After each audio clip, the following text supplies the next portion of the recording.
بسم الله الرحمن الرحيم. إن الذين آمنوا والذين هادوا والنصارى والصابئين من آمن بالله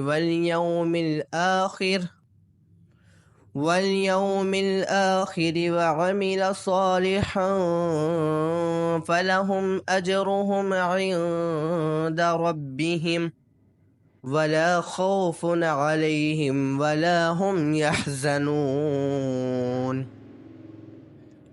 وإذ أخذنا ميثاقكم ورفعنا فوقكم الطور خذوا ما آتيناكم بقوة واذكروا ما فيه لعلكم تتقون.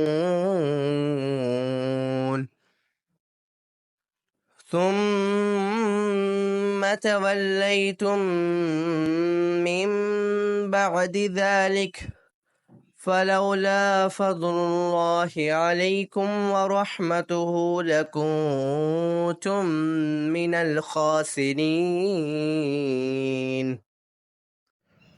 ولقد علمتم الذين اعتدوا منكم في السبت فقلنا لهم كونوا قردة خاسئين فجعلناها نكالا لما بين يديها وما خلفها وموعظة للمتقين.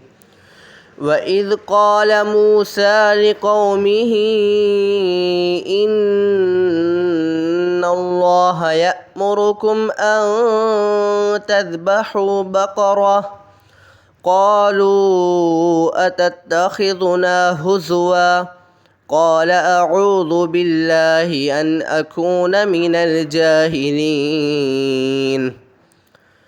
قالوا ادع لنا ربك يبين لنا ما هي قال إنه يقول إنها بقرة لا فارض ولا بكر عوان بين ذلك فافعلوا ما تؤمرون. قالوا ادع لنا ربك يبين لنا ما لونها قال إنه يقول إنها بقرة صفراء فاقع لونها تسر الناظرين. قالوا ادع لنا ربك يبين لنا ما هي إن البقرة شابه علينا وإنا إن شاء الله لمهتدون. قال إنه يقول إنها بقرة لا ذلول تطير الأرض ولا تسقي الحرث مسلمة لا شية فيها. قالوا الآن جئت بالحق فذبحوها وما كادوا يفعلون.